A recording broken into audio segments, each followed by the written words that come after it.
صربة المقدم شرف البحراوي عن جهة مراكش آسفي هي أبرز الصربات على الصعيد الوطني. انفردت هذا اليوم بالصف الأول في الترتيب العام المؤقت بمجموع 221 نقطة فاصلة 12. بعد 4 أيام من التباري تمكنت من تجاوز صربة المقدم عبد الغني بن خدة عن جهة بني ملال خنيفرة. أقدم وأشهر مقدمية في مجال تبوريدة المقدم العربي بن خدة عن جهة بني ملال خنيفرة تمكن هذا اليوم من انتزاع المركز الثاني بمجموع 71 نقطة فاصلة 12.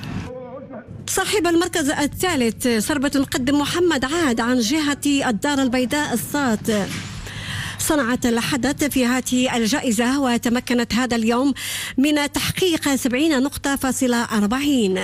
معرض الفرس ولا مرآة كتعكس التاريخ المغربي الأصيل فيما يخص لا في العروض اللي هما الناس اللي دايرين العروض ديالهم داخل المعرض او حتى بالنسبه للتبوريده اللي هي دائما وابدا كانت كتعبر على واحد التاريخ عميق جدا اللي عندنا في المملكه. حنا كبارديه والحمد لله هادشي زين تبارك الله. الصوره في المستوى الصوره في المستوى وكاع اللي جا لهاد البلاصه الحمد لله راه رابح. خيل تبارك الله زينين، الركاب، اللباس، كل شيء زين تبارك الله.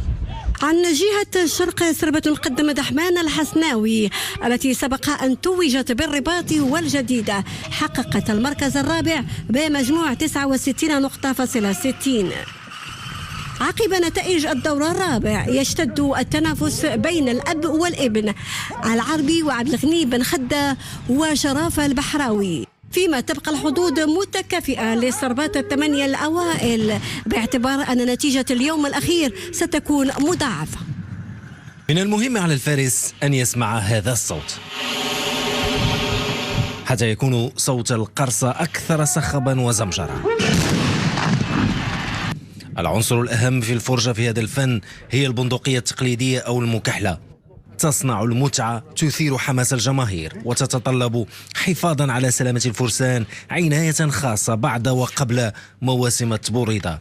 والنقاش الدائر بين الباردية هل لا تزال بنادق الأجداد صالحة للفرجة أم مكانها المتاحف؟ وارث راه ما يمكنش لي ما يقدرش يبدلها عندي الجدود وما يقدرش تبدل المكحلة. يعني تيقول لك أنا عندي الربح نركب به هذه، يعني نقدر نتيق في هذه وما نتيق في المكحلة أخرى. تقريبا من ال5 سنين ل5 سنين كنبدلوا دوك المكاحل وكنكون داخل شي مباراه او شي حاجه كنسكسفوا هذوك المكاحل وكنريقلوهم باش ما حتى لا قدر الله شي حاجه كتكون شي حاجه خفيفه. الصانع التقليدي يحمل هم سلامة الفارس، وإن كان يبدو أن الاهتمام منصب لديه على الجانب الجمالي الإبداعي المحافظ على الموروث الثقافي، إلا أن القطعة المسؤولة عن إخراج البارود المشتعل بسلاسة تخضع لضوابط السلامة والضمان. الصانع الخبير يرى أن مكان المكحلة المتوارثة عبر الأجيال هي المتحف وليس المحرك.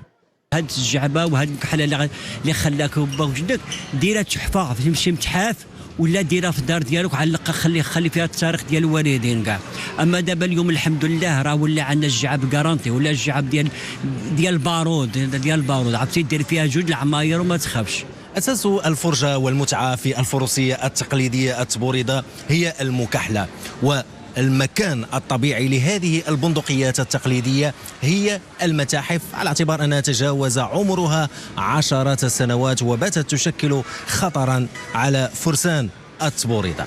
محمد أمين النوري، عبد الفتاح الزوين، عبد الإله الشاب للقناة الأولى الجديدة.